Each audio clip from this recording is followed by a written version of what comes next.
What is up, everybody? Welcome to a brand new episode of Granny's Peach Tea, another Friday edition, which seems to find me and Jason where we do the Friday shows, and it gets a little wacky. So I'm pretty excited for this.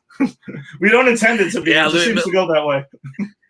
Well, the last two times we did it, we wound up having a dance party. We did some Zemo dancing. So let's see what's happening tonight. I can't promise that's not gonna happen again, but we'll see where the night takes us. It's a Friday night, baby. Everything's on the table. All bets are off. That's right. All right, so thank you for joining us, whether it's on Facebook or Twitter or YouTube, Instagram, wherever it is. If you're joining us in the audio version, audio-only version, thank you so much for that. We appreciate that as well.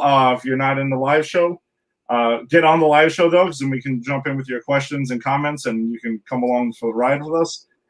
Just like our boss man, Steve Faraci. What's up, Faraci? Boss man.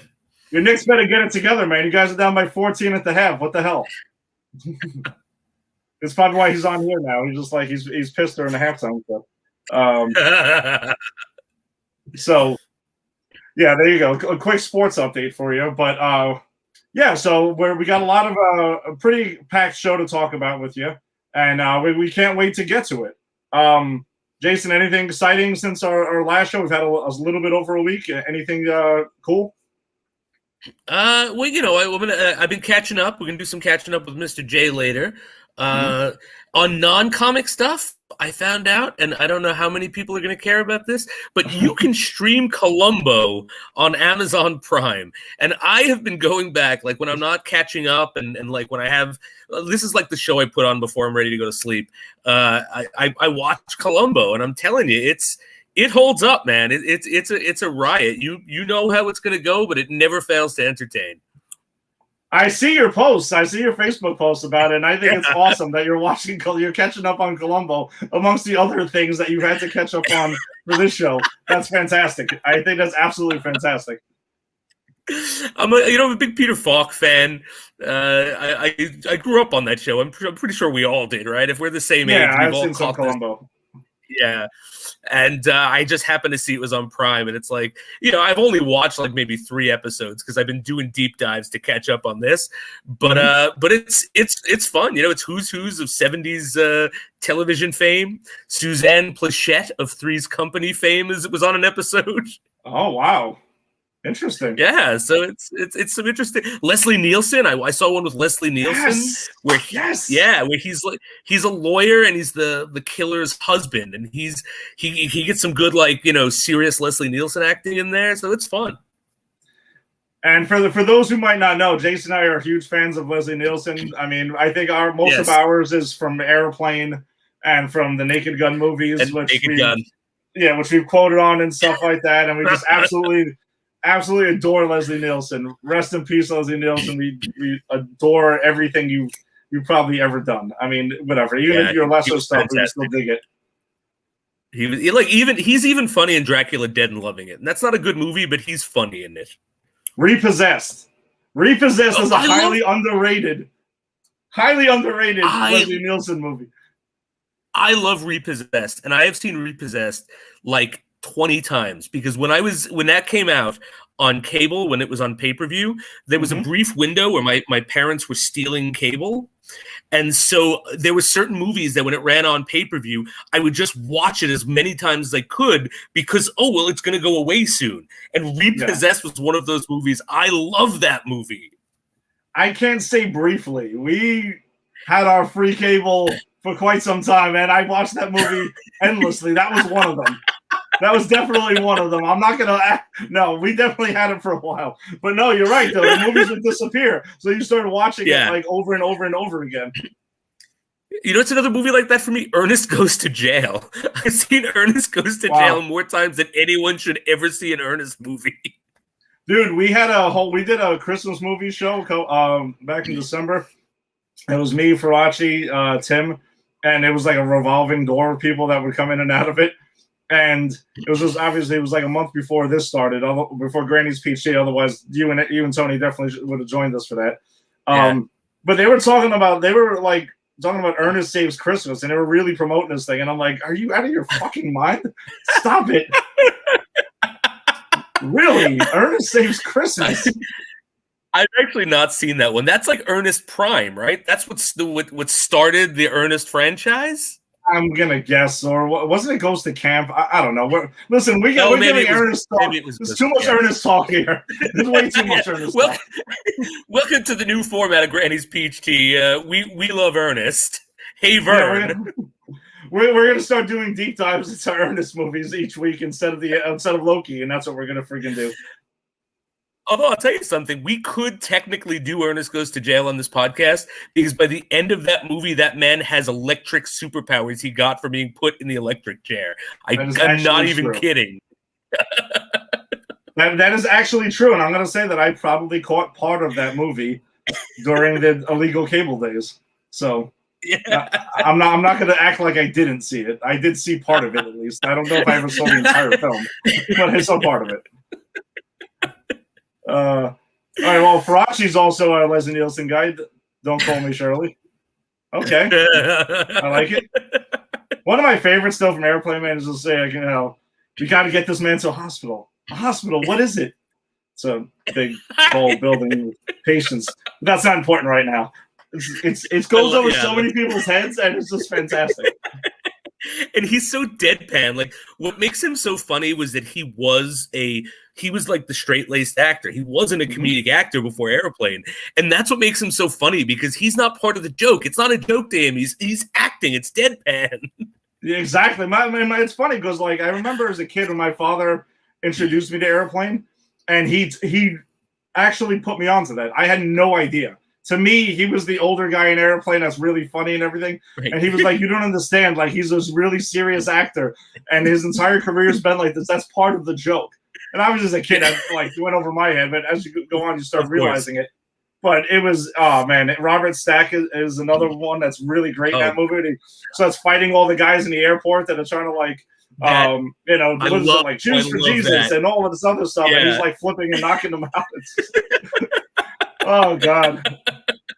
We can definitely do an entire episode of this about Airplane if we really wanted to. Oh, absolutely. I love that. And I also like the guy who plays Stryker, the main guy. That guy cracks me up, too. Robert Hayes, The guy who's I don't know, that's the only thing I've ever seen him in, but he is really funny in that. Like, I kind of wish he had a better career.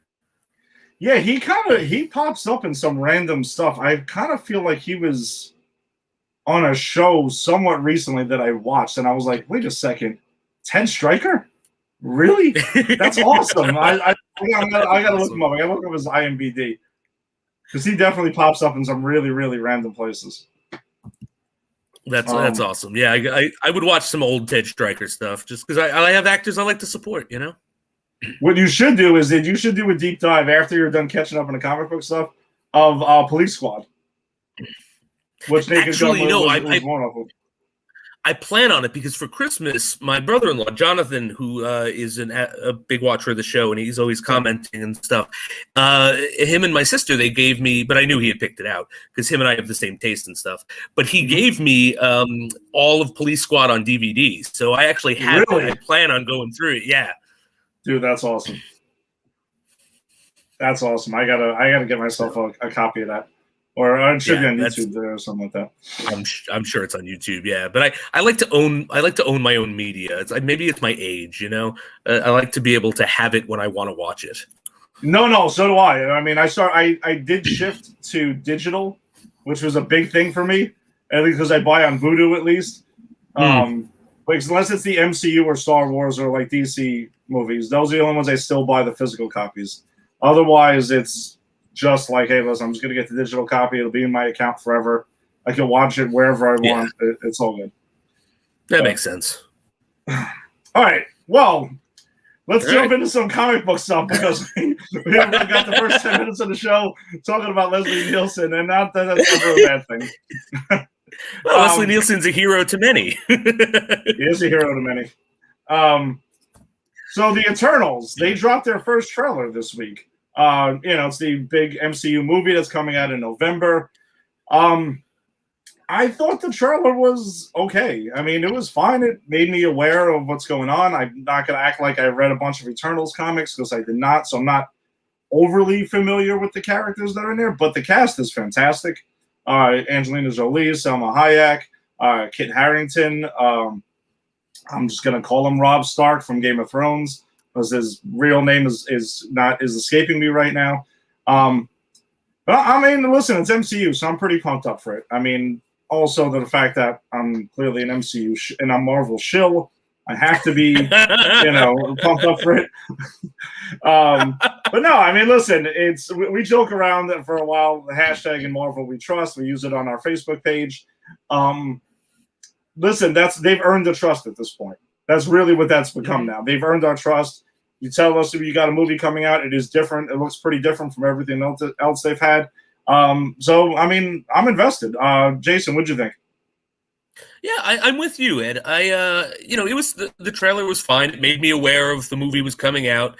It didn't necessarily make me excited to see the movie. I think I probably know less about the Eternals than you do. I'm not sure I don't even know what they are. No. I'm mostly excited to see the movie because it's an MCU movie, and as I always say, the worst MCU movie is, at the very least, it's a movie I wouldn't turn off if it were on like a Saturday afternoon on cable.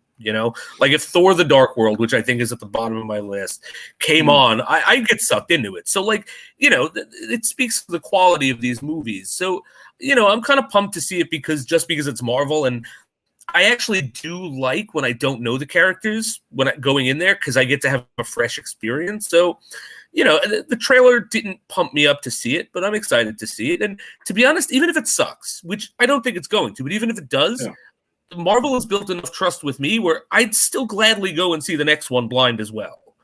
So, but again, I don't think it's going to, but I'm just saying like that's Marvel's track record. And so that's kind of why I'm excited, even though the trailer was Yeah, as far as the trailer goes, it was fine. I mean, they didn't give us really too much. I mean, they really gave us like 0 before this, so we got more than we had before. I know there's rumors about that Thanos might be showing up in it, and I'm not so sure about how much I'm going to buy into that. I know this story is supposed to span over different generations and centuries and things like that, so that's pretty cool. So we'll get to see that. I know at the end of the trailer, there's a like little roundtable discussion, and one of the characters is kind of like, "Oh yeah, now that Tony Stark and Steve Rogers are gone, who's going to lead the Avengers?" And then this is kind of like a laugh off because one of the characters is like, "Oh yeah, I can do it." It's like, right, yeah, you're going to lead the Avengers. Okay, there, Chief. You also got to have another big thing on. Go ahead. Which they all laugh at him. Like that's kind of a joke, exactly. Which I thought was funny. Yeah. And I think part of and another thing too is that if you guys were around, and I'm knowing Marvel, they're going to have their bases covered. But if you guys are around during this whole snap and blip thing, you're going to have to. I'm sure they got a pretty solid explanation as to why they didn't intervene and maybe do something about it. I'm sure they'll have their bases covered though with it. That seems like too big of a thing to misstep. Yeah, they always do. I mean, they figured out how to give us a Captain Marvel movie and explain where the hell she was during the blip, Excuse me, even though that they wrote her in. But I'm sure like it's something. Maybe if Thanos is in it at all, and I'm sure if he is, it's only going to be a very small thing. Maybe that's it. Maybe it's the explanation of why they couldn't interfere with what he was doing. Yeah, because the other thing that I had seen too was that I know Angelina Jolie's character is supposed to be Thanos' cousin.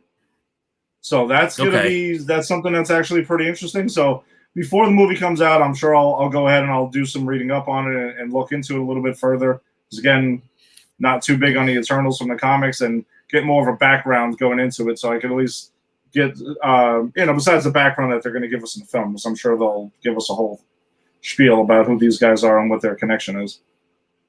Yeah, absolutely. Because that's another thing I like about Marvel is you don't actually have to know anything about the property to come in and enjoy it. Like they give you what you need, and there's more there for the fans, right? Like if you know the property, you'll see way more than if you didn't. But you don't have to know it to really know what you're getting into. So they'll give us what we need, and that's why I'm not even going to look into the Eternals. I'll look into the Eternals after I see the movie, so I can sort of stay fresh with the movie. No, that's also a great approach. But the movie that's coming out after the Eternals, the next MCU movie in December, it's a month apart, is Spider-Man: No Way Home, which has an insane amount of rumors. I'm probably going to say more than any Marvel movie I think we've ever had before. I've never seen this many rumors running rampant, and you can't discount all of them because, again, if you're going to open up the doors of the multiverse, that means that all bets are off, right? Yeah, literally anything could happen. Like, and especially Alfred Molina is confirmed. Like that confirmed. Confirmation is what made me go, oh wow, okay, all of these rumors could be true because like that's literally Dr. Octopus from the Sonyverse. Like that's you could do anything at this point. Yeah, exactly. So I'm gonna go ahead and take this from comicbook.com, which we do, share their stuff on our Facebook page. But they're going ahead and they're quoting Jeff Snyder, who was a guest on the Jada and Kyle show. So there you go. There's our little shared universe going around on here within the Pop Culture Pros universe. So he is saying, quote, I had heard that No Way Home wasn't in reference to Spider-Man, but to the villains. Snyder said on his Snyder Cut podcast, quote, that the villains are coming out of these different alternate dimensions that they don't have a way home. And then he's basically saying that the rumored roster consists of 3 villains from the defunct Spider-Man universe, according to Snyder. He's referring to he's saying William Dafoe is going to be the leader of the Sinister Six as the Green Goblin. Really? Doc Ock, that's what he's saying at least. Now, Doc Ock is confirmed from Sam Raimi's Spider-Man 2. There's also rumors of Thomas Hayden Church coming back to reprise his role as Sandman from Sam Raimi's Spider-Man 3. And then from the Amazing Spider-Man films. I'm sorry, go ahead. No. You were about to hit that. I'm sorry. I was jumping the gun on that. Oh, yeah. From the Amazing Spider-Man, there's Lizard, who I pray to God that part's not true because he was pretty awful in the Amazing Spider-Sham. Terrible. Well, that was not a good movie, so. Yeah. Well, we also know that, Jamie Foxx has all but officially confirmed that he's in it, but he's saying that his Electro is going to look different. His Electro was terrible in The Amazing Spider-Man 2. So that's a case. And then Rhino, who was in Amazing Spider-Man 2, briefly played by Paul Giamatti. So that's the part. I'm the Rhino. Yeah, that was bizarre. He was so miscast. I haven't seen that movie, but I did see that clip on YouTube when I heard about it. That is so miscast. And isn't he in a mech suit? Yeah, he is. And I'm gonna sorry to break this to you. We're gonna definitely cover that movie at some point. And you're gonna get really angry because I'm gonna bet, right? I'm gonna bet that you're also a Paul Giamatti fan as well. And I of course I am. But that movie, he's terrible in that movie. So he's a Russian mobster. It's weird. It's weird. It's so fucking weird. But the thing is that we've all speculated about Sinister Six showing up in No Way Home. But I'm more in the terms of the Sinister Six I'm looking at is taking the characters that they've set up in the MCU so far. So you have Vulture, played by Michael Keaton. You have Scorpion, who's already in prison right now with Vulture. So that is another one. So that's what I'm looking at here. I wouldn't be shocked if they bring back Mysterio, because he's also a prominent member of the Sinister Six. So that was 3. And then if you want to look at Doc Ock, you want to look at Electro for 5 of them. And then you can I actually would like to see Thomas Hayden Church get another shot as Sandman, because as much as I can't stand Raimi's Spider-Man 3, I actually think he was good at it. He was good in it. I did like him in it, but he just had nothing to do, and the movie had nothing to do with him. Like, that's the problem. I like that actor. I think he's great, but yeah. So I guess I'm with you. If the MCU was gonna bring him in, I'd be on board for that. But I'll tell you something. Dafoe coming into the MCU in this movie as the Green Goblin, that gets me excited. That I would be in for. I hope that part is true. Oh, I so hope that was true because Defoe was a great Green Goblin. He was a great Harry Osborn, Norman Norman Osborn. Osborn. Like even outside of Defoe's crazy, I'm the Green Goblin. Like just him as Norman Osborn, the Man, I thought was a good performance. I'd love to see him get another crack at it. Yeah, I really hope that part is. I'm hoping the Paul Giamatti part is the Lizard part. I don't see that happening. I really don't, especially how many fans hated them. Yeah. But we'll see how it goes. I mean, again, we've seen so many rumors about it, so much wild shit. I mean, I think we'll just wait and see what happens when that film comes out. But those are the latest rumors that have came out. But I still think they go Sinister Six, and I can kind of agree with what Snyder's saying here, with maybe it is in reference to the villains having no way to get home because of something going on with the multiverse. But I'm hoping that you just don't use all the villains that he's naming here. Yeah, no, agree. I think it all sounds cool except for the Rhino and the Lizard. I think I could be on board for everything else but the Rhino and the Lizard. Yeah. And again, if you want to bring back Mysterio, I'm fine with that. You can say he's not dead or whatever. Yeah. It was an illusion. Exactly. All right. So why don't we keep it rolling here, and let's jump over to DC, and let's jump over to DC's The Legends of Tomorrow, Season 6, Episode 4. Jason, what do you got for us with Legends? This episode, man. So, all right. So this episode finds us being sent on a mission with the Legends, except for Constantine. Constantine is not in this episode, nor is Captain Lance or Gary. They're still off doing their thing. Constantine, I guess, was home listening to the Buzzcocks. But Rory finds that somewhere in 1960s Cuba, an alien has been spotted and captured by the Cubans. So he takes the entire team and rushes into the middle of the Cuban Missile Crisis. And in the process, gets the Cubans a nuclear missile, which escalates things to the point where Nate and Zari have to go, because Nate is a historian. I think I always forget this, that he's a PhD in history. Yeah. But JFK's diplomatic relations during the Cuban Missile Crisis was apparently his thesis paper. And so he goes, and it pretty much becomes like the generals versus the Harvard guys, because they assume he's a Harvard guy and he's like the intellect, and they literally play football with the nuclear football. Which I thought was hilarious, by the way. I thought that whole scene was great. Great. It was great. Like, again, this show just goes for it, and it doesn't care, and it just does its thing. I think my favorite part of this episode is Behar. Is it Behar or Behari? I forget his name because he's the newest cast member. But Zari's brother. Yeah. Behrad. Behrad is... Oh, yeah, go ahead. Behrad. So Behrad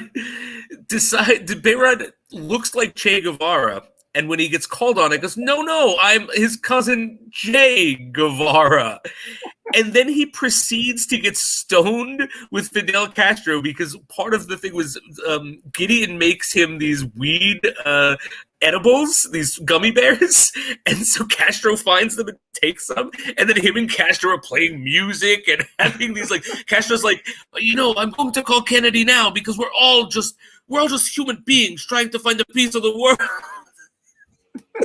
The show is just great. It's just it's a lot of. It was just so much fun, and then they find the alien, and the alien winds up. They decide they convince it that they can help it, and the alien is a woman. It does what Gary does and becomes human looking, and the episode ends with all of the legends except for Rory going to bunk at Constantine's house. And Rory and this alien going to find her ship so they could get better fuel so they can actually go and rescue Captain Lance. But I think overall this was a fun episode. I thought it was a lot of fun, which, by the way, though, in the opening scene, we're not going to go ahead and pass on it because they went for it, and they went for a pretty clever dick joke in the opening scene between Zari and Nate. When she goes in, because I mean he's obviously turns to steel and stuff like that, and he wakes up during the night and kind of sees her, and they're having a conversation, and Nate used to date the other Zari, and there's a reference to the pants and everything, and then she's like, "Okay, there, Steel," and I was like, "That is really clever." That was such a clever way around it to do that. I love the fact that this show goes for that shit. It swings for the fences every single episode. And again, I just rewatched this whole show, and in my rewatch, it doesn't miss often, if at all. And that's what I love about it. It just goes for it. And also the fact that I don't want to say the other CW verse shows are not adult, but this is the one that goes for the adult humor constantly. Dude, we have one of the members of the Legends is a stoner. He's going in and having edibles. They're not really dancing around it very much. And then you've got dick jokes constantly and all this other stuff. I mean, it's pretty Rory's always drinking, man. Rory's a drunk. I mean, oh man, it really is fun, man. And I know there were some people who gave up on the show early on, as they were like, "Oh, what the hell is this?" You're really, really missing out, man. You really got to get into Legends because it is a lot of fun. I agree. And look, I was one of those people. I did 2 seasons and I went, that's okay. But, I got other things to watch. And then you told me no, you got to rewatch this if you're doing this rewatch. And man, season 3, if you didn't get to season 3, go back. And if you don't like season 3, you're not going to like the rest of the show. But season 3 is where this show really picks up. Yeah, 100% agreed. All right. So let's go from we covered the fun show. Now let's get into something I think that's going to be a little bitter. It's going to be pretty bittersweet for both of us. Is the series finale of Black Lightning? They've ended their run. They've wrapped it up. They're done. We'll talk about a little bit of blip afterwards. But Jason, take us through the series finale because I want to hear this because I know you've fallen in love with Black Lightning just as much, if not more, than I have. I have, and I have to admit, this is, it was a fine ending. I think it could have been better. Okay. So I didn't take my notes for it as usual because I figured we'd just be talking general about it because it's the end. But the major gist is Pierce wasn't dead, which we all called. But Tobias buries him. Now, I don't know if Tobias meant to bury him alive or if he just didn't die. They didn't make that clear. And I think that was part of one of my problems. What's that? I don't think he cared. I think he just was like, screw it. I think Tobias was like, listen, whether Jefferson's dead or not, guess what? He's buried alive then. Screw him. He doesn't have his powers anyway. He's going to go anyway, like Kill Bill style. They're just going to go ahead and go that way. I kind of wish they just would have put a line in like that, like him saying something like that. Because without that, it's kind of like Jefferson just goes, well, he tried to kill me and he didn't. And it's like, okay, but but I think it's cool that he has a flashback. So Jefferson in the grave has the flashback to when Tobias killed his dad. And he starts having sort of seeing the ghost of his father coming and talking him through things. And I thought it was a cool thing that he kept going back from young Jefferson to Jefferson now. And through that, his father guides him to the strength to sort of, tap into his power, which is lucky because Anissa and her wife and Gambi have taken out the emitter array, so everyone can get their powers back. So that was, that was of course a good thing. So then of course Jefferson is able to draw some power and get out of the grave. Then we have the stuff with Lightning, Jennifer, and to be honest, this is where I find the episode is problematic for me because they have a touch of Kate Kane syndrome here in the sense that you have the actress who played Jennifer wanted to leave the show. There was 6 episodes left. She still decided she was leaving the show. Okay, fair. You had to figure out a way to replace the character with a new actress. They tried something. I don't necessarily think they should have spent so much time on the new Jennifer with 6 episodes left in the show. But then we find out that this was actually never Jennifer the whole time. It was some cosmic being in The ionosphere. The ionosphere, thank you, that was trying to extract, I don't know, it was trying to align itself with her every time she went up there. And so the last time she went up there, it hijacked her DNA and it came into being. And then my problem is none of that is ever even alluded to in this 6 episodes with her. They spent 6 episodes trying to get the. Okay, go ahead. Hold on, no. There was one thing that we pointed out, and with the receipts are here on a couple episodes ago, because there was a line that I think they did allude to this, and I brought it up, and I did say I think there was something fishy going on with JJ, who was fake Jennifer. Okay. When she's talking to I think it was her first or second episode that she was on the show, and she talks to and she talks to Black Lightning, and she's like, listen. She calls him daddy or something like that. It was just something that like Jennifer never would have. Right. And he looks at her and is like, that's weird. Like, he even is thrown off guard. And that's what kind of made me suspicious that something was up with this girl. Something was wrong. And it did. That was the only thing, though, that I can recall that they put one breadcrumb out there to say that there's something up with this girl, and that's it. But otherwise, I agree with you. There wasn't really a lot of heavy lean into that. I like this whole thing. You did like the switch? I like this. I like the switch. I like the mirror match that we got, Mortal Kombat style, where you had Jennifer versus JJ. I kind of dug that. And for me, I liked seeing the original actors back for the finale, because it did bum me out that she wasn't going to be there for the end of the show, because I liked her a lot. So, I mean, listen, I did too. I kind of liked seeing her back, and I liked the fight. And I thought the fight was actually pretty cool, too. Oh, yeah, the fight was fine. See, my problem with it, though, is like this is the last episode, and I think there was just a lot of Jennifer stuff in here. And I remember now that you jogged my memory, but as you said, that was the only kind of breadcrumb they threw us. Mm-hmm. And I think if you're going to do something like this, you need to be placing clues in every episode. So when it happens, it doesn't feel like it just happened. And for me, because I had forgotten about that one thing 6 episodes ago, like, the episode that she first appeared, it felt like it kind of came out of nowhere. I thought the fight between them was cool. I liked seeing the new Jennifer, the old Jennifer back. But again, like it just seemed forced, and that's what I didn't like about it. And then also, Jennifer has that, and then she has another showdown, which lasts like a second with the police captain, which I kind of feel like Jennifer either needed to fight JJ or Jennifer needed to have a longer battle with the police captain. Having all of this like Jennifer Lightning stuff going on in the last episode, it just, I don't know, it just seemed like it was taking away. Like the show is Black Lightning. I felt this episode needed to be more Black Lightning centric than it was. So that's my issue with it. I thought the painkiller stuff was cool. I'm really bummed that WB passed on the pilot. Hopefully they grapple him for Legends, man. I'd love to see Painkiller riding around with the Legends, but hey, listen, Painkiller shows up on Legends. That would be really some shit.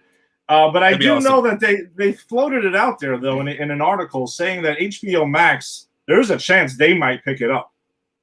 Oh, okay, that would be great. Which I think would be even better. Yeah, because there's potential there. And actually, I like what they did, because so what they do with Painkiller, how they resolve his character is TK, is that the kid's name whose superpower is technology?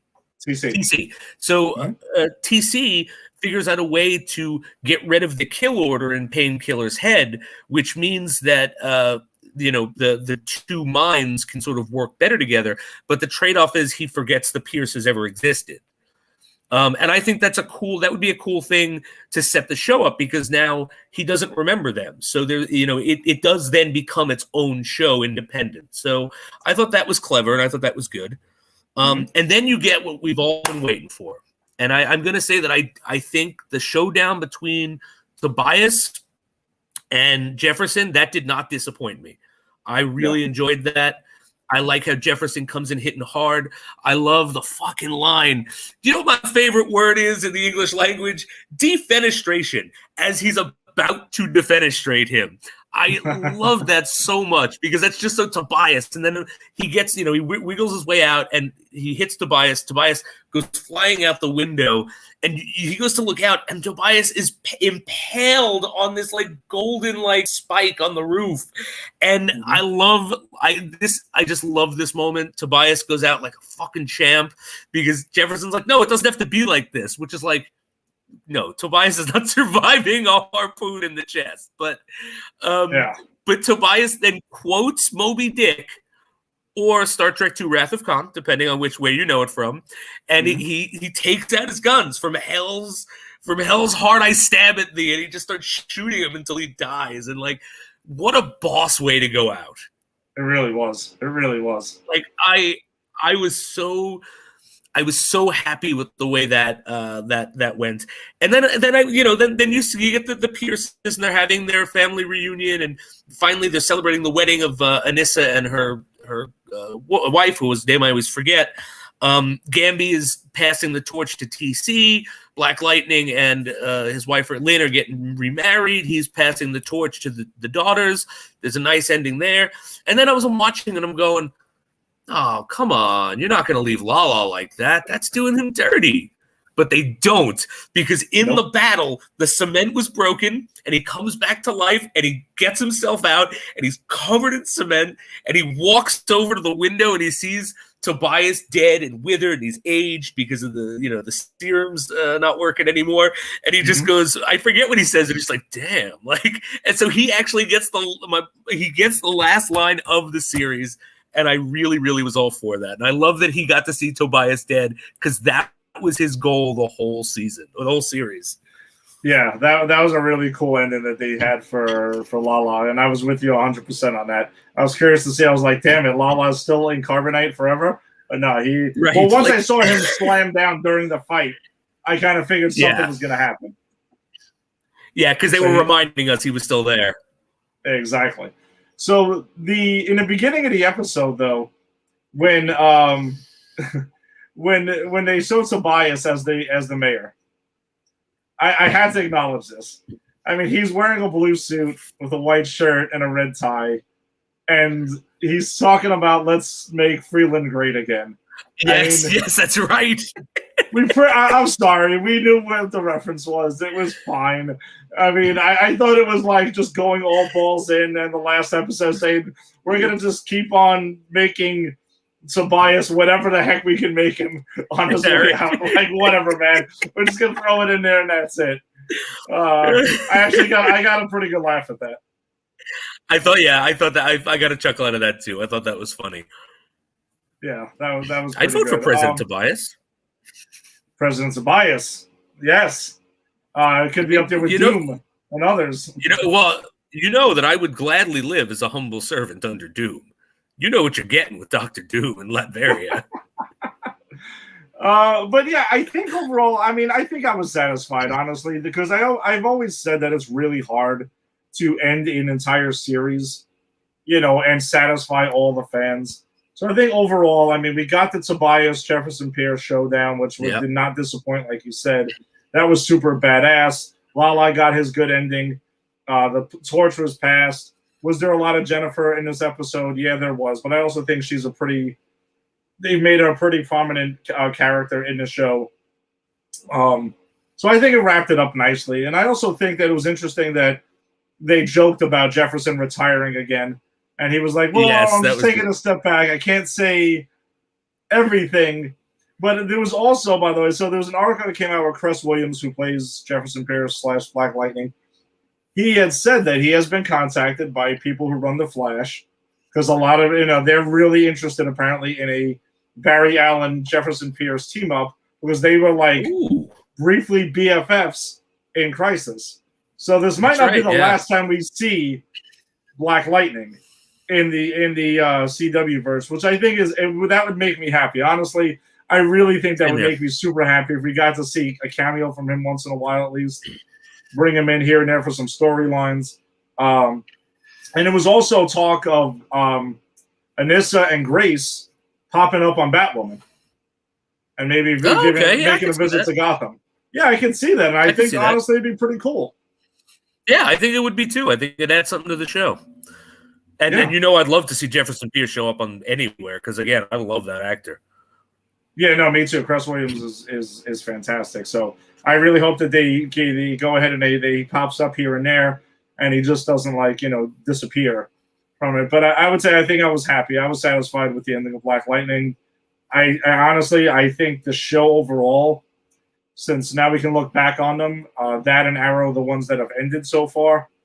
Arrow is the OG CW verse show. Yeah, excellent first couple of seasons. Got a little bumpy here and there as it went on. Black Lightning was much more consistent. I got to say, even though they had less seasons, if you want to say that's not fair to compare the two, Black Lightning's all 4 seasons were excellent. I really, really think they did a fantastic job with this. I agree. I mean, I think the first 2 seasons I think are like brilliant, like pitch perfect.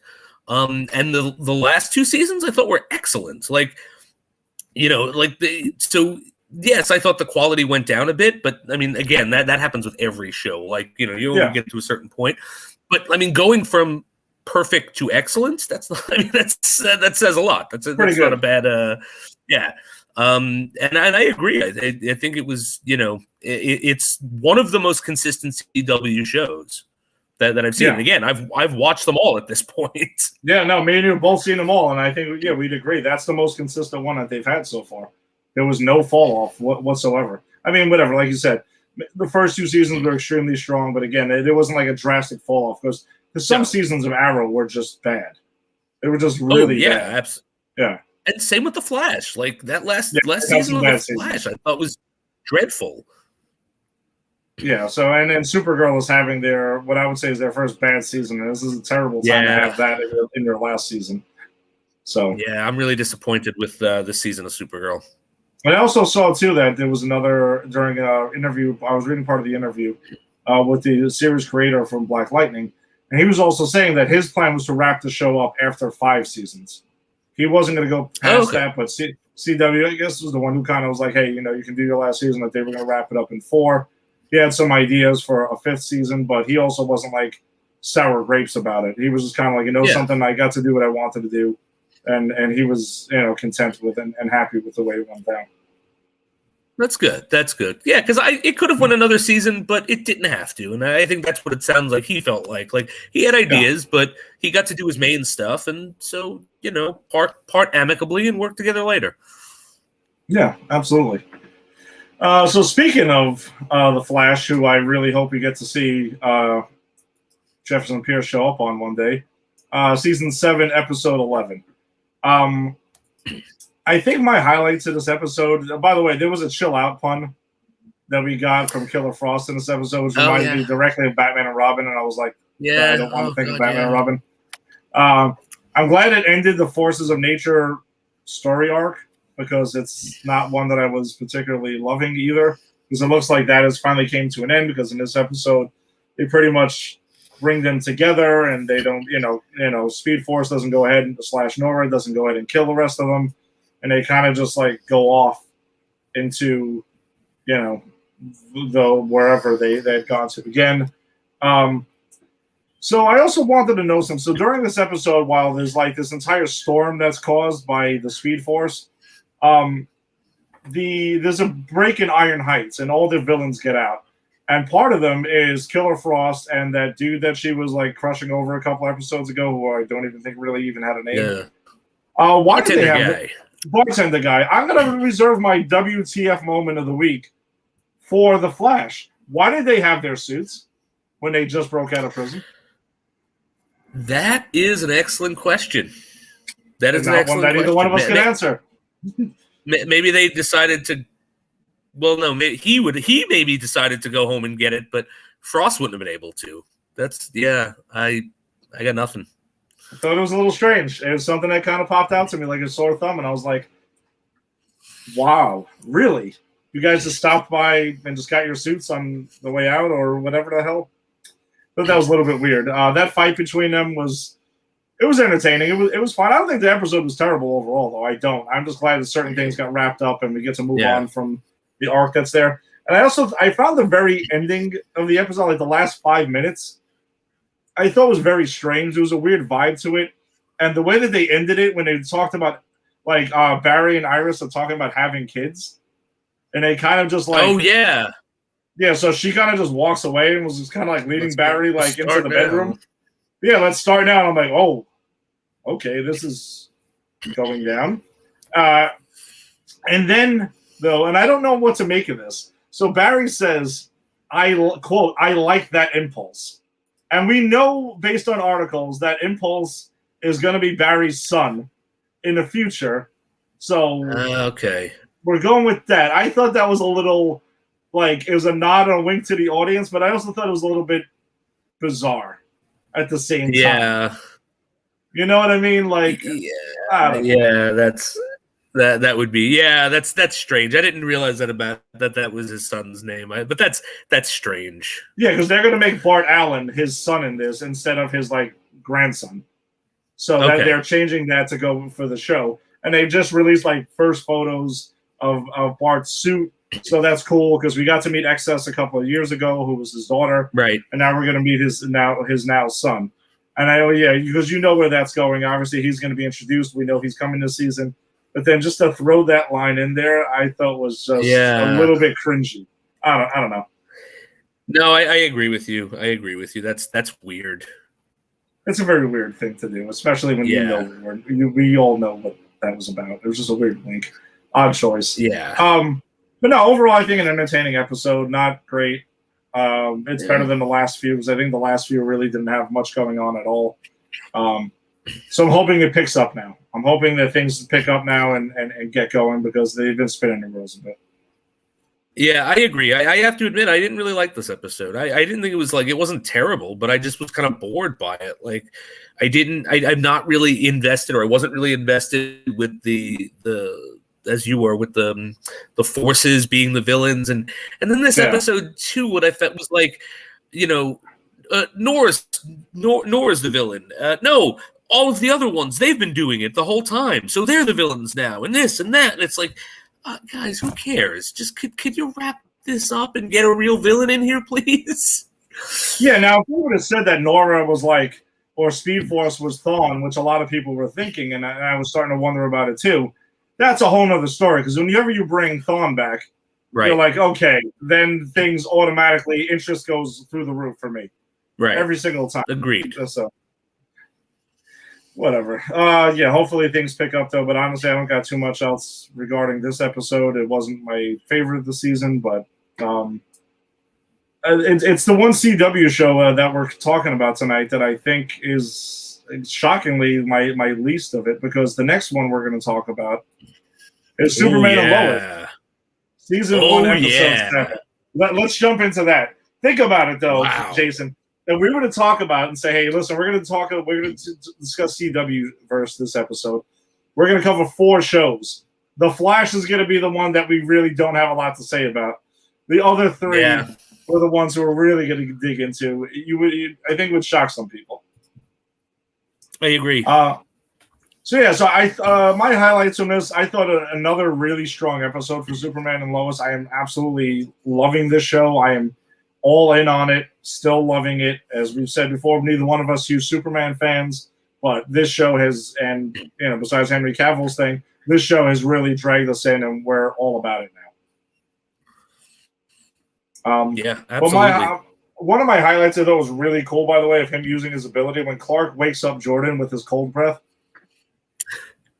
I thought that was actually pretty good. Was across because in the episode, his son Jordan's storyline is pretty much revolving around him trying to get his super hearing under control, and as he's starting to develop his powers and things like that. So that's one of the things that he's trying to handle in this episode. So I thought that was cool. The hearing during the training scene, I thought really went into some pretty good depth, and I think that while we're going and Jordan is learning about his powers, we're really getting some deep dives into Superman's abilities and more about how he learned to hone them, which I think is really cool. I like the way how they show it. The visuals and how they show everything that I think is fantastic. Yeah, they really do know how to take some concepts that are like the hearing, right? Like hearing is not supposed to be a visual thing, but the way they Mhm. chose to dramatize it, I thought really worked well. Yeah. So then there's the stranger that was with Lois that's been around here.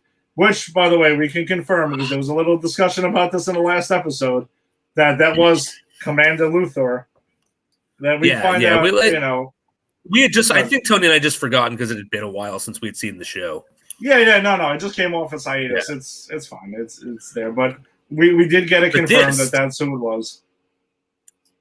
Well, they show the flashbacks. So before we get to the big reveal, the flashbacks that they show in his other timeline when he is married, he's the one who's with Lois and they have a child and everything. And then he brings the child into this current timeline.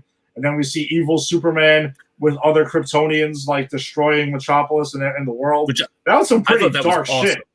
Yeah, I thought that was really that was cool. very, like when you see Superman rise up and just start blasting things, and then when you see him when Lois Lane, and this was actually one of my favorite scenes in the episode, when Lois Lane is like, okay, you can kill the Kryptonians with kryptonite. It's a rock from their planet. You have to stop them. And Superman just flies slowly up behind her and blasts her. It's like, whoa! On TV, live TV, he murdered Lois Lane. TV.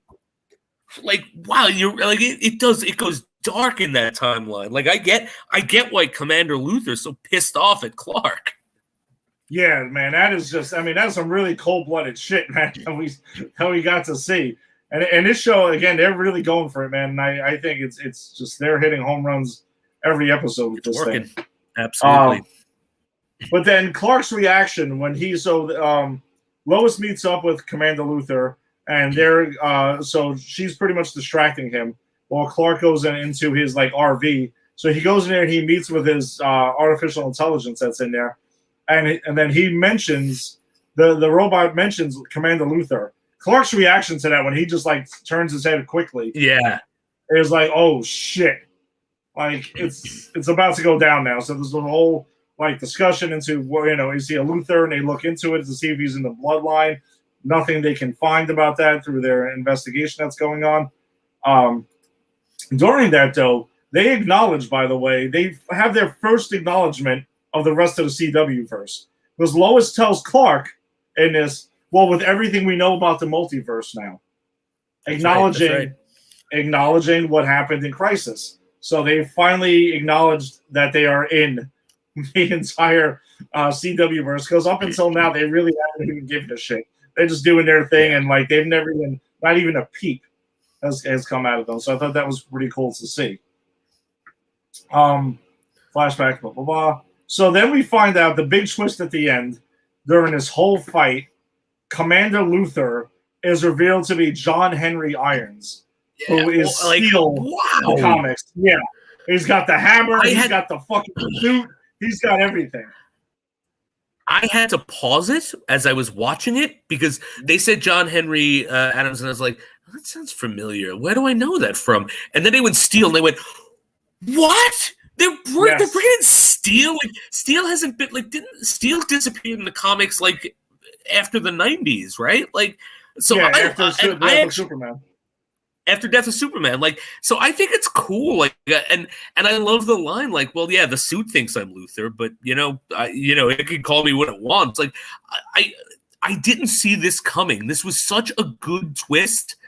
And we were discussing, like, well, him as Luthor, and then does that mean we won't get any other Luthor and no John Cryer? But, like, this twist was, like, just so unexpected, and I'm hard to surprise on things like this. Yeah, I didn't see that because I didn't at all. So I was, like, so, like, jaw to the floor that they brought Steel in on this. So I was super happy about it. Yeah, I was like, my same way. My reaction was like, holy shit. It is really going down. And it also reminds me, too, there's another, when they're doing the investigation, they reference Lex Luthor pretty heavily in this. So they're establishing that Lex Luthor is Lex Luthor. Yeah. In this. So there's still hope that we might get John Cryer Lex Luthor, perhaps in a finale or perhaps in season 2 or something like that. I need to see that. I really, really need to see that. Yeah, I think that'll be fun because John Crye's Lex Luthor, man. He's again, it's my favorite Lex Luthor. I know you said the same thing. It's your favorite Lex Luthor as well. Yeah, absolutely. So that's the big reveal from Superman and Lois. So another, home run for me. Another home run episode. Can't wait. This is the only show that's going to be on next week. So we'll make sure you tune in for that. Yeah, all the other shows are taking the next week off. The Superman and Lois will be new, so their episode 8 will be airing on Tuesday. So definitely looking forward to that.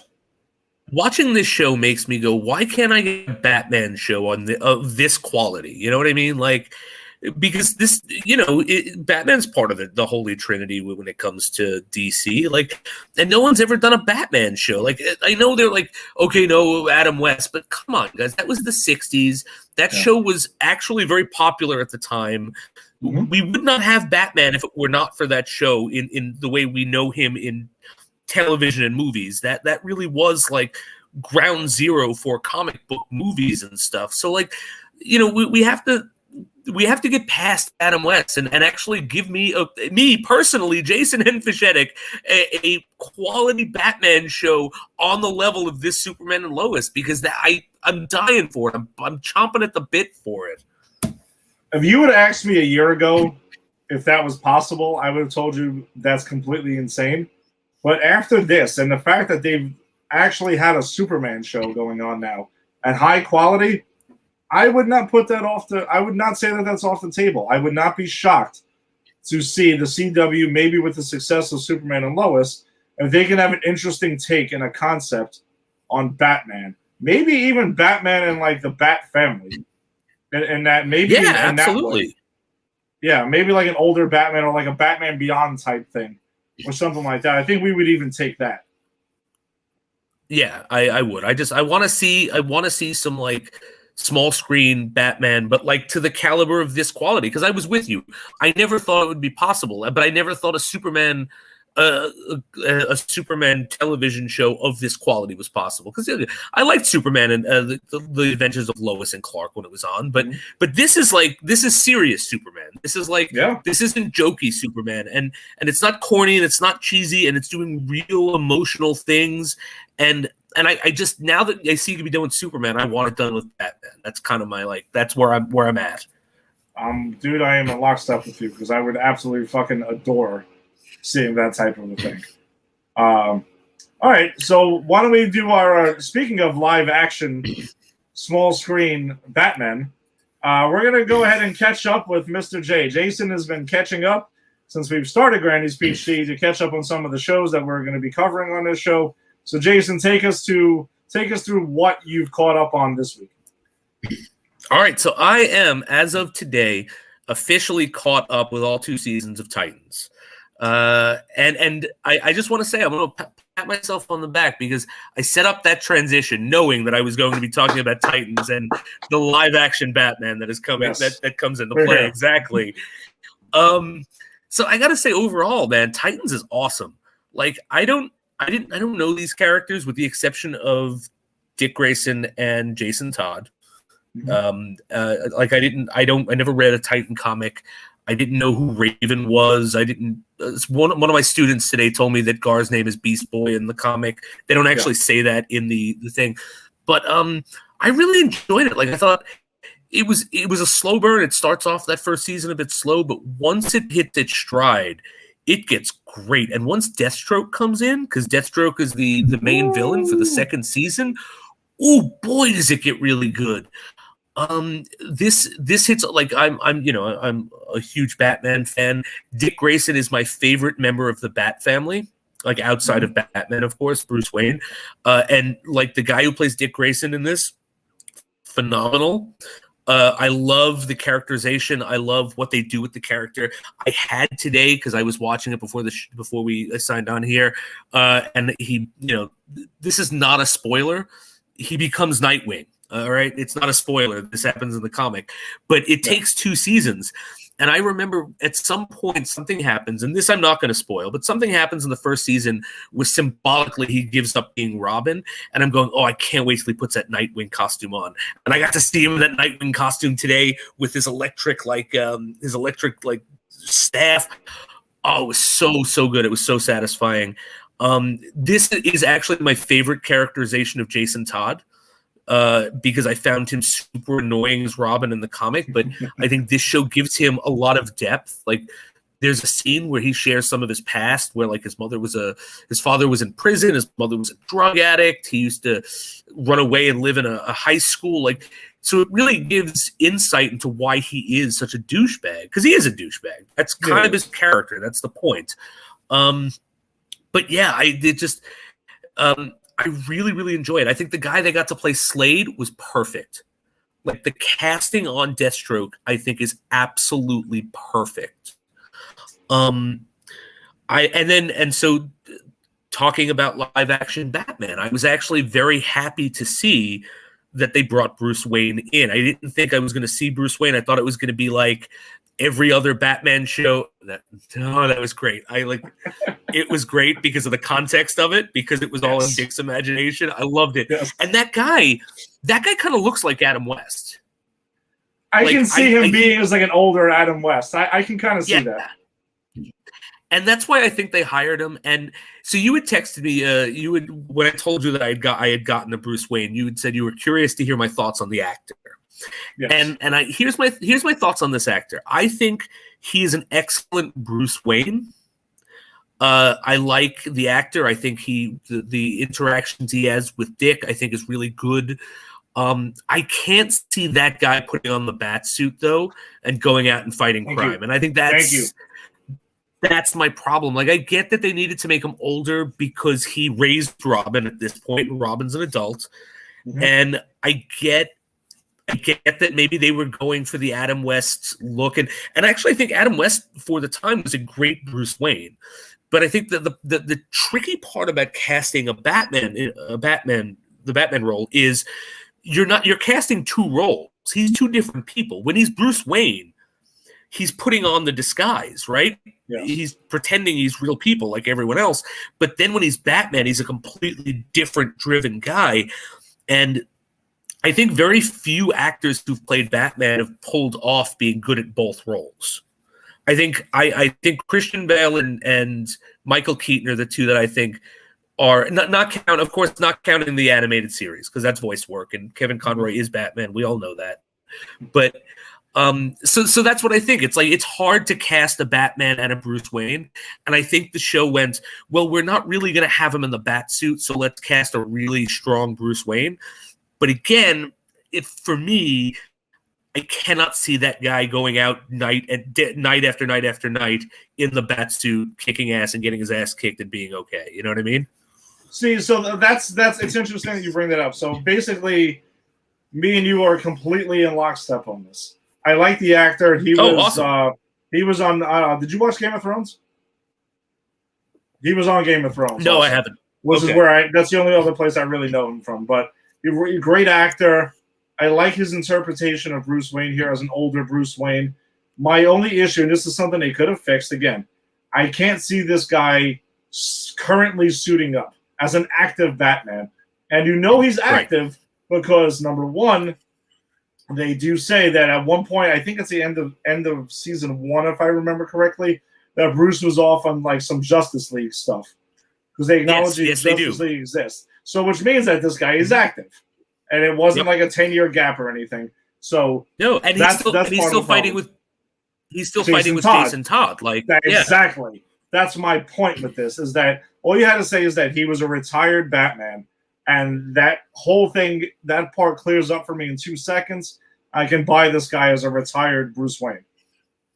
See, I think if they did that, though, they wouldn't be able to have done the Jason Todd storyline, because the whole point is that he's still supposed to be Robin. And, but I agree with you. They needed to do something. Like, they needed to do something, because, again, I'm with you. I don't buy it. Even there's a scene where him and Dick Grayson spar. And this is one of the many Dick Grayson is hallucinating Bruce Wayne giving him shit and chewing his ass out. Which is great, which is fantastic. Well, that's where this comes from. And for those of you who don't know, Bruce Wayne's hallucination actually does the Batusi while Robin is at a club, which I thought was great. But But like even when he spars with Robin, like he's fighting and everything, and I'm like, yeah, I still don't see him putting that bat suit on. Like he just looks too old.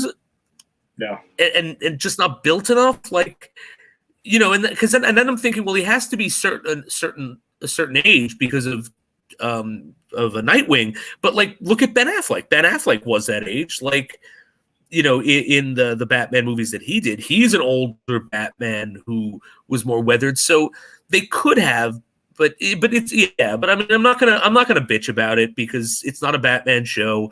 You don't really see him in the bat suit.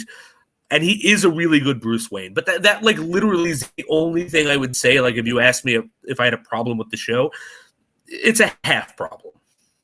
So by the way, I also want to comment on something though. So you mentioned Keaton and Bale nailed Bruce Wayne and Batman. No Batfleck? You didn't think so? No, that's not. I actually really liked this Bruce Wayne. I think I just think of him differently because he's an older, different incarnation of Batman. Like he's more, he's not like the Bruce Wayne. Like he's not the Bruce Wayne who's pretending anything. He's like, fuck you, I'm Bruce Wayne. You know what I mean? Like, oh yeah, he's already moved past all of that shit. Right. So like so his Batman, his Bruce Wayne, and I think he's an excellent Bruce Wayne for the incarnation he's doing. It just doesn't. When I think of Bruce Wayne and Batman dynamics, I don't think of his performance just because he's further ahead in life, and it's more like it's the what's the comic? I'm blanking on the name, and I love this comic, but the Dark Knight Returns. Like It's Batman from the Dark Knight Returns, and that always in my head is more like a different Elseworlds Batman. So I think that's where I put Affleck into it. So I think amazing performance for both roles. It just in my head, it's a different animal than the other Batman and Bruce Wayne's. And I guess the other two things I wanted to bring up about Titans was, so what did you think, since you watched Doom Patrol, right? Yeah. What did you think of the Doom Patrol that you saw on Titans? Because they were actually introduced on that, and then it spins off to Doom Patrol. I'm really glad you asked because I actually did want to talk about that, and I forgot because I was so overwhelmed and giddy about seeing Nightwing today. I'm glad they recast the head of the Doom Patrol. That because I mean I spoke about how much I love Timothy Dalton. Timothy Dalton, thank you.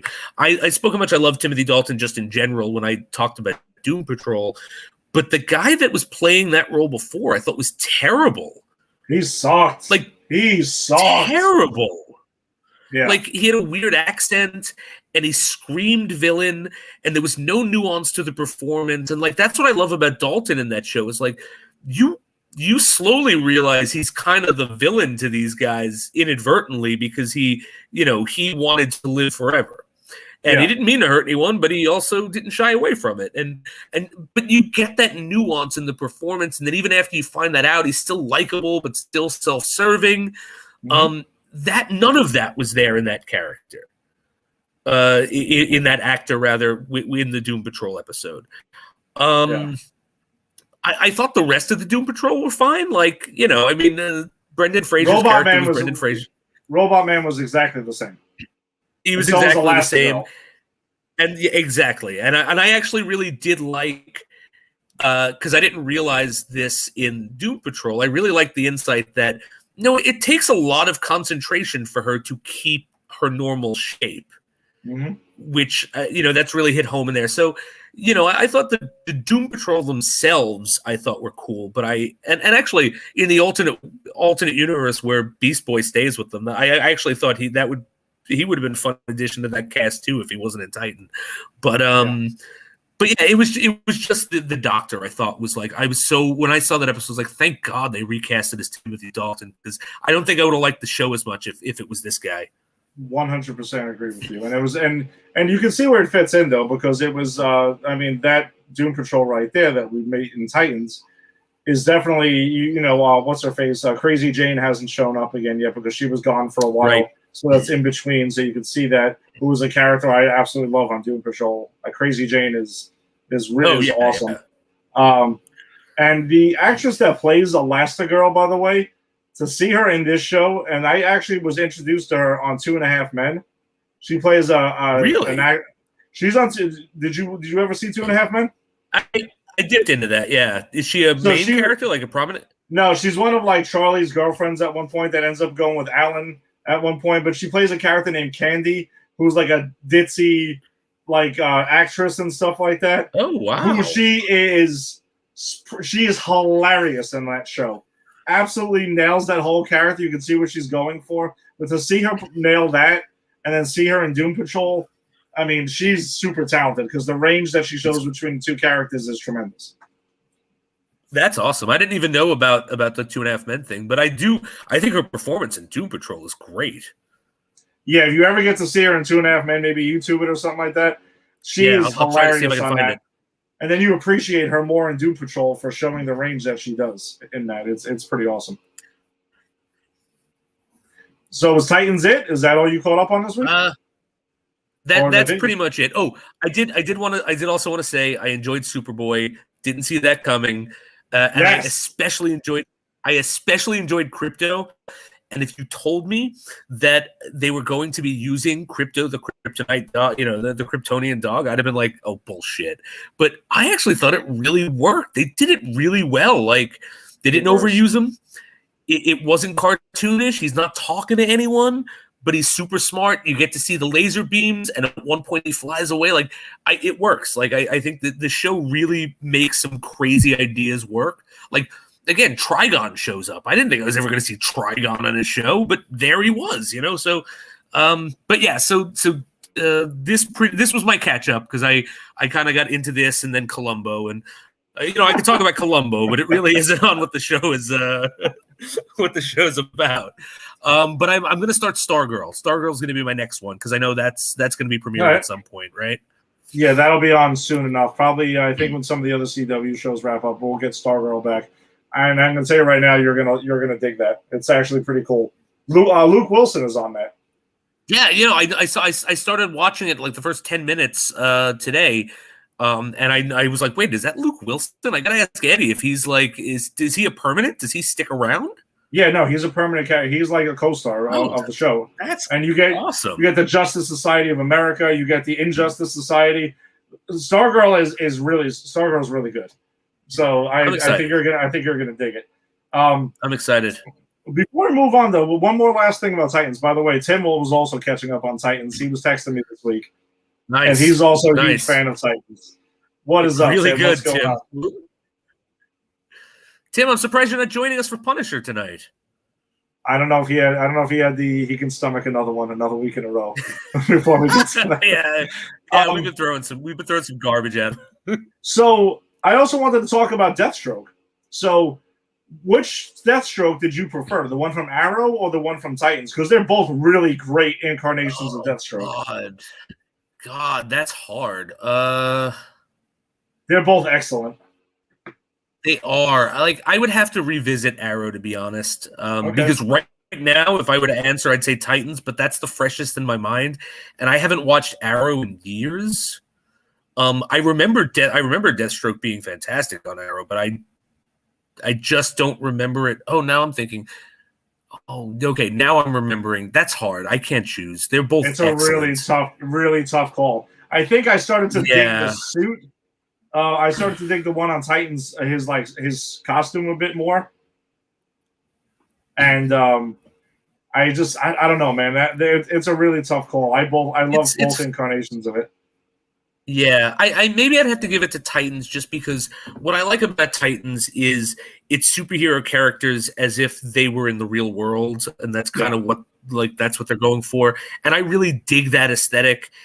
And this was like contract killer, screwed over by the government with the serum, trying to keep his family together, Deathstroke. And I really liked that. So I'd probably have to give it to Titans just because of the realism. But that takes away nothing from what we got in Arrow, because that's second season Arrow. That's probably my favorite season.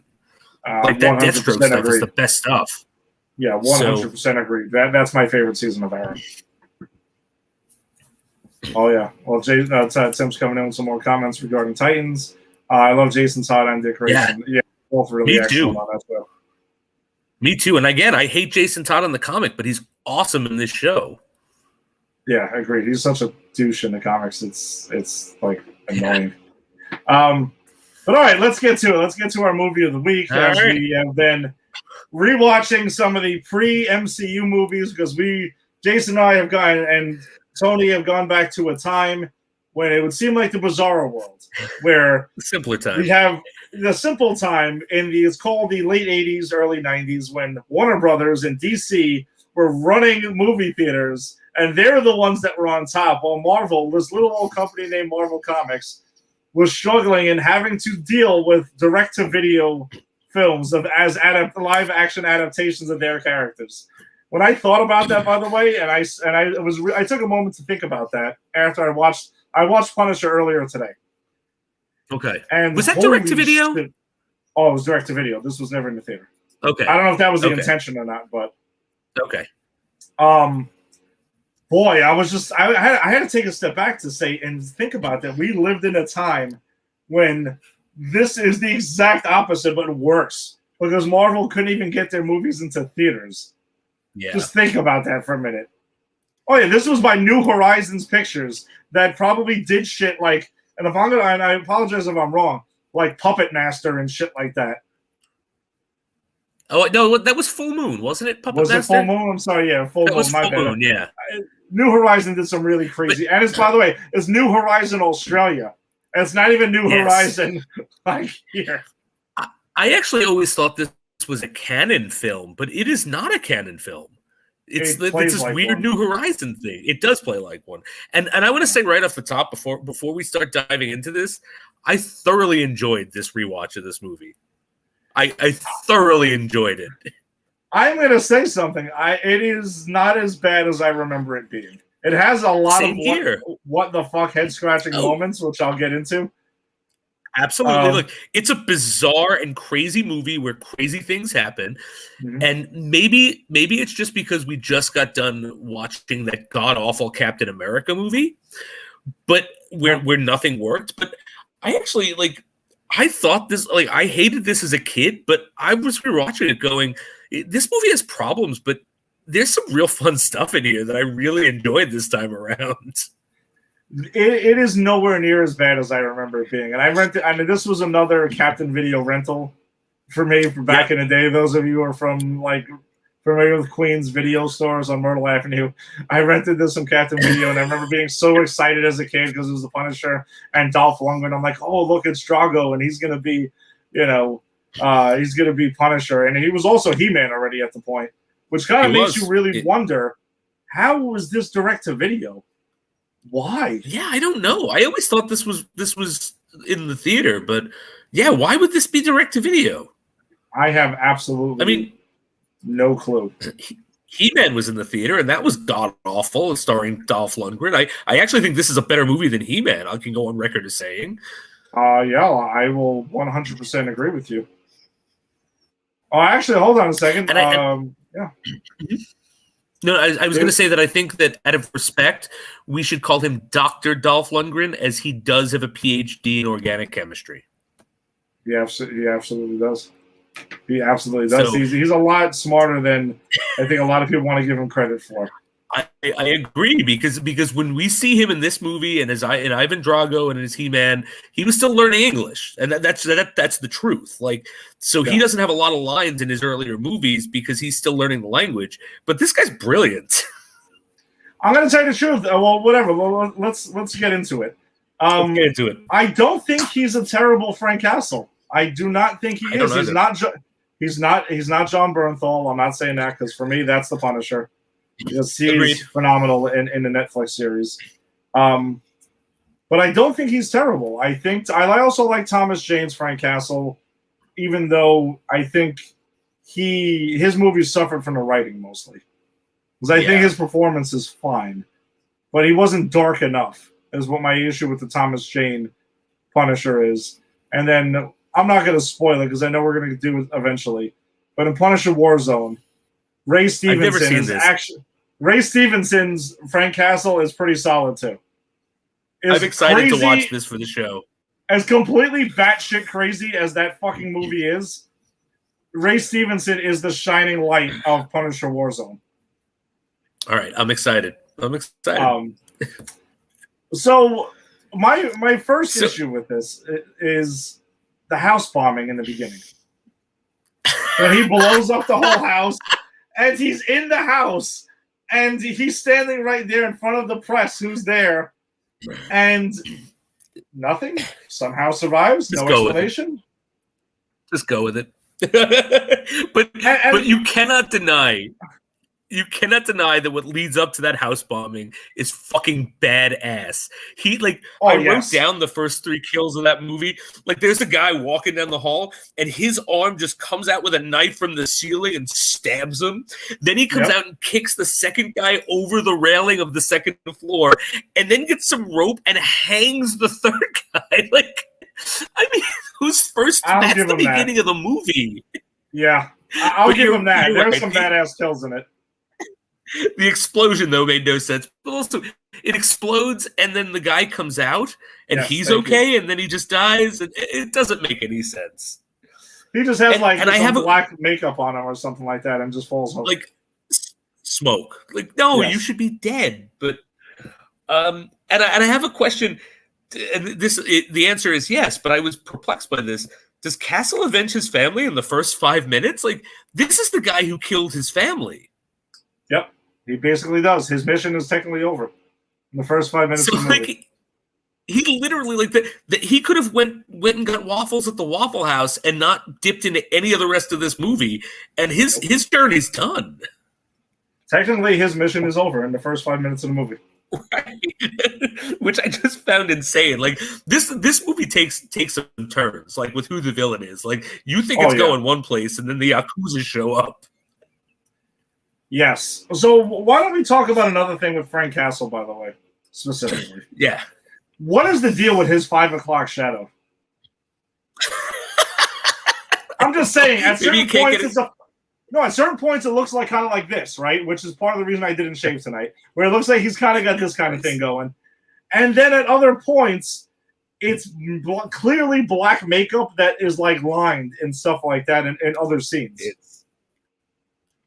What the hell is that about? I don't have an answer for this. Maybe Dolph Lundgren was like, I want to shave. I'm going out tonight, so put the black makeup on me tomorrow when I get back to casting. Like, I don't know. Dude, holy shit. In some scenes, I had to like rewind it for a second and really take a double take. And like, yeah, that's black makeup that they had with like lines on it. It was so ridiculous. What's with the naked meditation in the sewers? Let's talk about naked meditation in the sewers. Yeah, I don't get that. Like, I don't even know why he's in the sewer, to be honest. I don't know how he's driving his motorcycle in and out of the sewer. Like, is it that easy to get in and out of the sewer with a vehicle? I don't know. Very clean sewers in Sydney, Australia, because that's where this was filmed. Very, very clean. Yeah, that doesn't make any sense. Here's the thing: is I think this is a real fun movie. I don't think it's a good Punisher movie. I think that's the distinction. Like, I enjoyed almost every minute of this fucking batshit crazy movie, but he never at one point does he put on the skull shirt.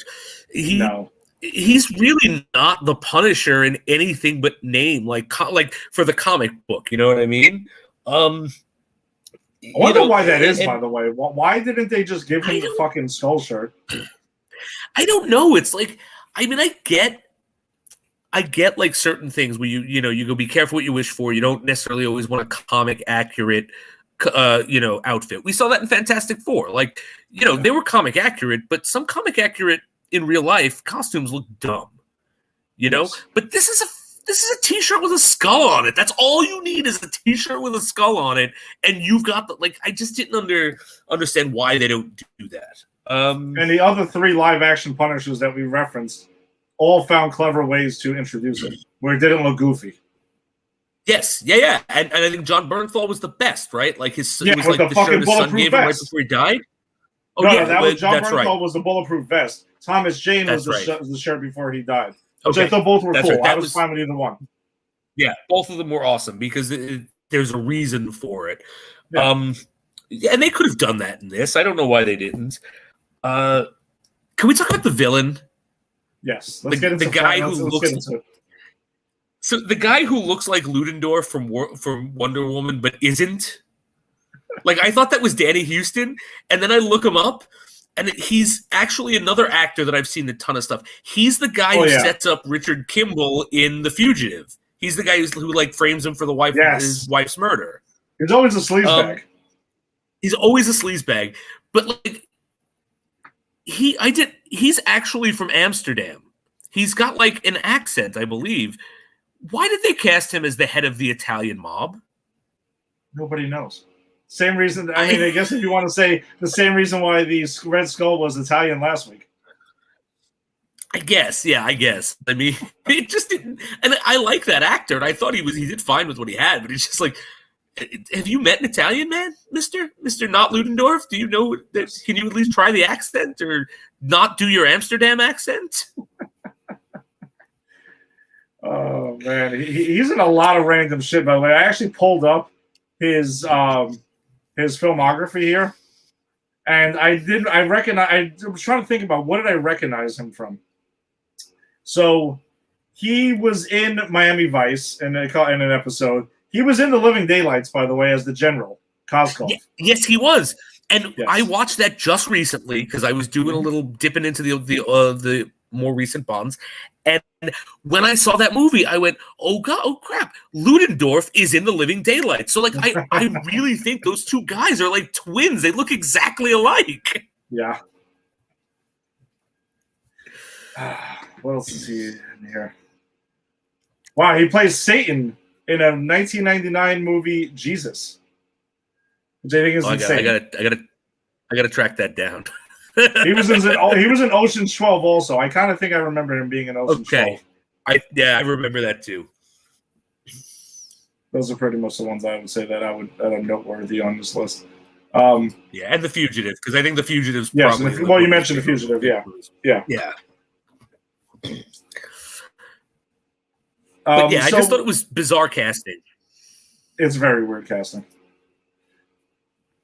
So there's another scene, by the way, with how the hell Frank Castle is kind of sitting in his sewer hideaway, and he's listening to the meeting between Franco, the mob boss, and the Yakuza. How? They never, ever at any point mentioned that he has like a microphone in there whatsoever.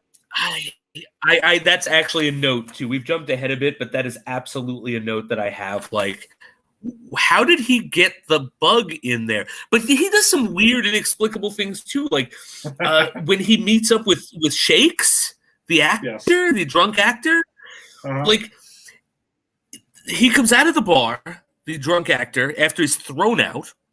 And there's a weird gay panic joke too, where he's like, "I'm a thespian," and the guy's like, "Oh, what's a thespian?" It's an actor. Oh, I guess that's okay. Like, this is weird gay panic joke in The Punisher, and then he gets kicked out, and there is a remote control car with a bottle of booze in the back, and it leads him to the alley like he is the fucking Roadrunner in a Wile E. Coyote cartoon, and it's the Punisher sitting there, and he's like, "I've been waiting for you for 4 hours," and I'm thinking, were you just sitting here for 4 hours with that bottle of booze in front, waiting for him? Like, how did this work? How did you even know he was there? Like, what is going on here? Oh god! Oh man, I'm literally like got my eyes are tearing up for this because it is so absurd. It's just, I mean, it was just so crazy.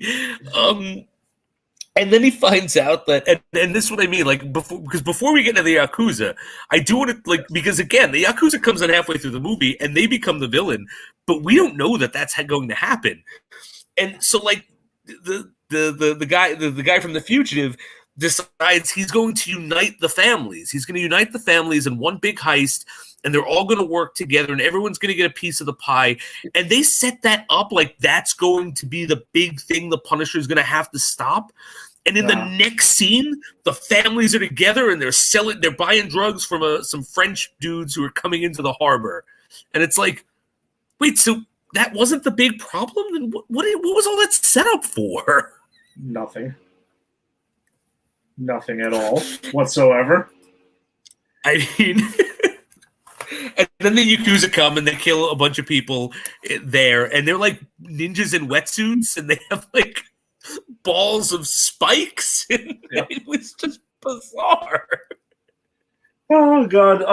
Can we talk about? By the way, I think it happens at this scene. Can we talk about when Frank Castle gets captured and he's being interrogated, Yeah, and then that by is the hysterical. Yakuza. So this whole scene, this scene and the next scene I want to bring up are completely bonkers. So he's being tortured and he's like being stretched, and then so is his informant over there. The same thing on the rack. And then they're asking him like, "Who sent you?" And he all of a sudden he's got quips and he says, "Oh, Batman." Yeah, And then that was so weird. And then they do it again, and then he's got one-liners. Where's this quippy joke shit coming out of completely out of left field because it's never before, never after again. I guess it's only when he's about to face his death does he get clever. I guess so. I mean, and the way he escapes, they literally leave the room, and his hand is like tied up, and he just starts pushing a screw that is conveniently right next to his thumb, and unscrews it and gets out. What the hell is that? What is that? It's bonkers. It's absolutely bonkers. God, somebody got paid to write this. I was like, holy shit. I do want to talk about the Yakuza, though. Yes. I'm sorry, go ahead. You want to do another scene.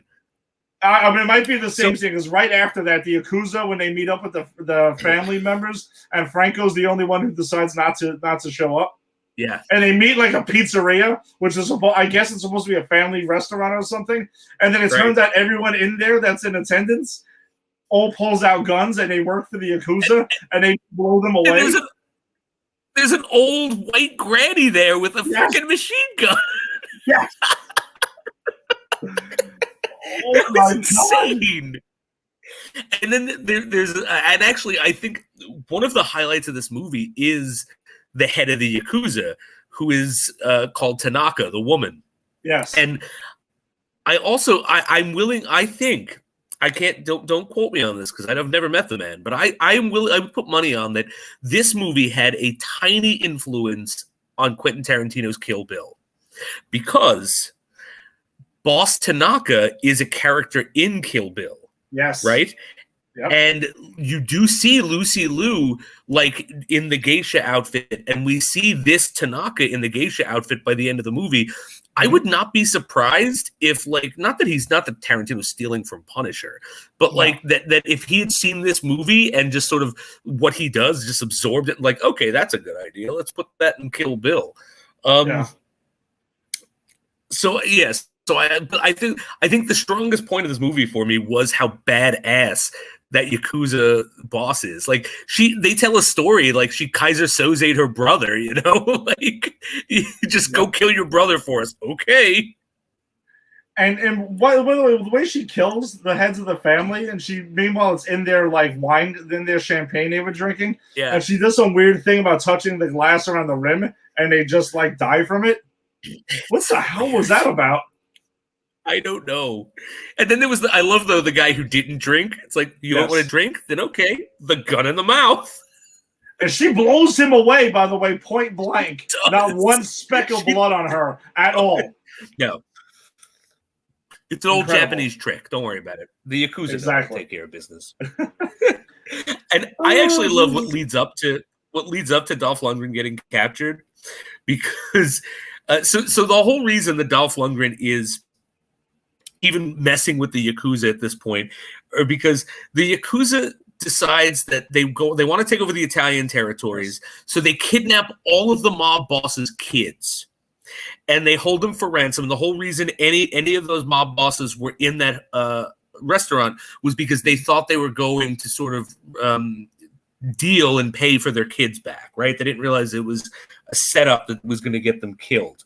And the Punisher has this moment where Shakes, who at some point just starts speaking in rhyme and iambic pentameter, like he's in a Shakespeare play, which I thought was weird. But so he finds out I don't know how he finds this out, but he finds out they're going to sell the kids into slavery. Yes, and which was very weird. Bizarre. Like, you're going to sell these kids into slavery? That's part of your comic book movie? Okay. Yeah. And then so he decides to wage war on the Yakuza. He has this really cool scene where he like rappels down through a glass window in a casino and shoots it up and says, if the kids aren't returned, it's going to cost you money. I'm going to keep doing this. But then he finds out that they're housed in a fun house, and this is right before he gets captured, and he breaks into the fun house, and you literally have Yakuza men in suits with machine guns sliding down slides shooting at him. I was like, what the hell am I watching? Oh, man. It is so crazy. So how about how Castle decides to rescue the children, and he steals a public bus? He steals a bus, and what's great about that is he steals the bus, and there's someone on it, and he's like, my stop. Oh, okay, like he lets him off. Like he's fucking like Frank Castle, the bus driver. He gives him a transfer. He gives him a transfer ticket. Yes. He gives him the transfer. I forgot about the transfer. And it's labeled. The bus is labeled Urban Transit. That's right. It's so ridiculous. Wow. So there's a quick scene, by the way, where they show Franco, who's in his son's room, and he sees Castle. He sees some shit on TV, or he knows that he forgets some information. But they show him in his son's room. His son has got to be like 8, right, or something like that. He's got like toys and spaceships and shit like that, and one random poster of like a pinup model on his wall. Like half-naked pinup model. I was like, wait, what happened? What the hell was this? Oh, like, did someone just slip that in there as like a joke? I'll give you my WTF moment of this movie. Comes right after he puts the doctor on the rack. Did you catch that the doctor's wearing red high heel pumps? The male Asian doctor? I did not. I actually missed that, and I'm going to go back and I have to see this now. Go back and look. He you see, it's brief, but they have him on the rack, and he's got one shoe on and one shoe off, and it's red high heel pumps. And I was like, and look, I'm not shaming anyone. You know, people wear what they want to wear. Whatever the hell you want to wear. You know, that's. But my point is, like, where the hell did that come from? Like, who made that conscious choice to just throw that in there and do nothing with it? And how about another terrible fight by a piano for another second Marvel movie in a row? The boss fight at the end is so bad. Yeah. That was terrible. It was awful. And then, I don't know, man. Louis Gossett Jr., by the way, was actually whatever. The performances in this movie, I'm going to say, by Lundgren, Louis Gossett Jr. are both fine. I have no problem with either one of their performances whatsoever. No, not at all. Or even the guy who's totally miscast. He's just being himself. Right. No, I thought he was fine. It's not his fault he was miscast. I thought he was great. And actually, the best Louis Gossett Jr. moment in this movie is the guy who's miscast, the head of the crime family. He pretty much he blackmails Punisher into helping him get his son back by kidnapping Louis Gossett Jr. And so they have Louis Gossett Jr. under lock and key and gun in his face by the mob. And Louis Gossett Jr. just very quickly outsmarts them all, beats the hell out of them, and someone's coming in with pizza, and he's like, "Hey guys, I got the pizza." And Louis Gossett Jr. punches him in the face, and he falls, and he just grabs a slice of pizza, and he walks out. Yes, I am. Wow, I can't believe I forgot about that. Thank you for remembering that. Angie was watching this part of the movie with me. She was like, "Wait, what the fuck just happened?" He just walked out of pizza. Pizza. And that was floor pizza at that point. That fell on the floor. Yeah, and then listen, maybe he had the 5-second rule or something like that. I don't know, but still, that just seemed pretty random. It was really random. It was kind of insane, and just how easy he took them down. Like he asked. I don't even remember what the conversation was, but he asked him a question, and the guy goes to answer, and he punches him in the face. It's like, that's it. I'm out now. The mafia is defeated. End of story. So how about the nerve of them to set up a sequel for this, by the way, with the son? Oh, God. When Frank Castle's there with the son, and the son is like, "Oh, my God, you just killed my father, blah, blah, blah, this and that." And then he kneels down, takes the gun from the kid's hand, puts it to his head, and tells him to do it. Is encouraging him to do it. And you can see, like, and he tells him as he's walking away, down the line, if you're going to go ahead and you'll clean up your act, I'm going to be waiting for you.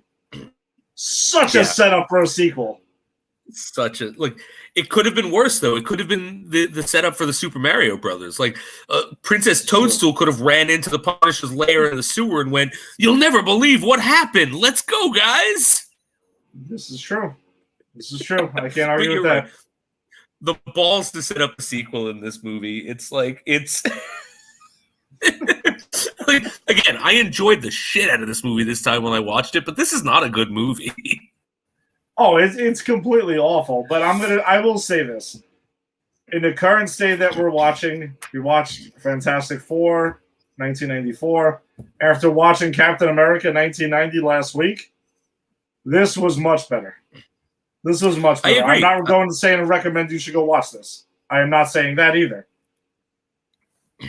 I'm going to say this. If you like batshit crazy 80s action movies, like if you're someone who could settle down for a good Death Wish 3 movie, then you will like this movie. That's fair. I can agree with that. Well, but me and you know we're signing up for a bad movie and we're fine with it. We'll watch it and just be entertained by it. That's it. And you take it for what it is. And so I'm going to amend my statement. So I had said when we did Fantastic Four that Fantastic Four was just as good as Captain America and the Punisher, right? I had said that. I amended it last week and I said Captain America is way worse and the Fantastic Four is the fucking Citizen Kane compared to it. I'm going to say that the Punisher, better than the Fantastic Four. Not a slight at the movie. This had a $9 million budget. That had a $1 million budget. I still think there was a lot of good things in the Fantastic Four movie, but I think this movie was a good, fun action movie. Like, that's, I had a good time with it. And I think that's all you can really expect from a comic book movie of this time. And I did not have a good time with Captain America. That's for sure. So it's something. Yes. So I know when Rick sees this, Rick, I would say that, yes, you're going to have a really tough time getting through Captain America 1990. You take this for what it is, and you can get through it just fine. It's not going to make you want to stab yourself in the face. You're going to have to deal with some naked Dolph Lundgren meditations twice in the movie for some insane reason. You just got to understand and accept that there's going to be things that don't make sense, and it's fine. You'll see some cool kills. I'll give you that. Yeah. Don't read into the story too much. You'll get some wacky Yakuza stuff. And again, my favorite part is the Yakuza boss lady. She is fucking badass. She wrecks so much house in this movie. Like, I really, really enjoyed that character. Yeah, no, she was pretty crazy. She was way better than she had any business being. Absolutely. Like, and I love how bumbling she makes the Italian mafia look. Just because they're being racist to her in the beginning, like, oh, what the hell's the Yakuza? Like people don't talk like that, right? But what the hell's the Yakuza? Oh, the Japanese, isn't that? It's like, and she just comes in, she's like, yeah, I'm taking your territory. Shut the fuck up. And does it pretty easily, super easy, barely pretty easily. All right. Well, I guess that pretty much wraps it up for us this Friday evening. Thanks for joining us. If you like what you heard here, if you're on Facebook, go ahead and join Granny's Peach Teas, our Facebook group there. Check us out. Spread the word. Tell your friends. If you're watching us on YouTube, subscribe to the Pop Culture Pros YouTube page. We're found on there. You'll see our playlist. We update every week. We'll be going through this. The next movie we're going to take next week off. So enjoy the holiday and everything like that. Enjoy the Memorial Day weekend. We'll be off next week, but we will be back the next week after that on a Wednesday night for the premiere of Loki. So we will be doing first day show. Wow. So spoiler warning, since our show lands on Wednesdays and Loki is on Wednesdays, we're going to be doing it that night. And the next movie we're going to look at in our pre-MCU Marvel movie rewatch is the made-for-television classic, Nick Fury, Agent of S.H.I.E.L.D., starring the Hoff. We are going to hassle the Hoff on our next episode. Oh God! And this is my fault. I brought this into the whole thing. But, I'm regretting it. You're like Ray Stantz in Ghostbusters. You're like, it just popped in there. I'm sorry. I can't help it. I apologize. It just popped in. I'm sorry. It just popped in there. I've doomed us all. Hassel. I was trying to think of the most harmless pre-MCU Marvel movie that I can think of, and it just popped in there. And now David Hasselhoff is stepping on churches in my city. Exactly. Oh, that's great. I can just picture it right now. So yeah, we'll do that. We'll talk about CW versus we always do. We'll do our deep dive into Loki as we do at our MCU TV shows. And our movie will be Nick Fury, Agent of S.H.I.E.L.D., which you can find for free on YouTube because nobody has the balls to charge you for that. So if you haven't seen it, you can check it out and join us. I've actually not seen it, so I'm scare-sighted to see it. Oh, we are in for something. I remember seeing it on TV many years ago, but it's been a little while now. I'm scare-sighted because I think this is going to be worse than Captain America. And that was bad. Captain America really hurt. Captain America really hurt. I will say my prediction right now is that it's going to be better than Captain America. And that's a low blow. Wow. Okay. That is a low blow. That is a low blow. Or it could be equal because it's going to be bad. Well, once more into the breach. And are we doing MODOK next week? Oh, yes. I'm sorry. That's a good reminder. I apologize I should have said this in the beginning. If you tuned in to hear about MODOK, you apologize. This jerk over here had a busy week over here. So we'll definitely do MODOK. We're going to talk about MODOK next week. We'll cover the entire season. It'll give everyone more time to watch the entire season because it's 10 episodes. And I'm kind of glad that we held off on it because I want to hear Tony's views on MODOK. I'm curious, what he comes out with it. So that was another good reason for us to push it off. So thank you for understanding, audience. If you tuned in, desperately want to know what we thought about MODOK, we will get to it next week. I promise. Yeah, I checked. I checked out one episode. I wanted to check out more though, but I got the flavor that it is the batshit crazy show that I thought it was going to be. I'm hoping that the last 9 episodes hold that up, but we'll see how that goes. So, all right, well, stay safe, everybody. Enjoy your Memorial Day weekend, whether you're barbecuing and stuff like that. Here in New York, looks like the weather's going to be pretty shitty. Hopefully, it passes over, but enjoy it. And we'll see you next week. Oh, I'm sorry, in 2 weeks because we're off next week. So take it easy. Good night. Peace. Later.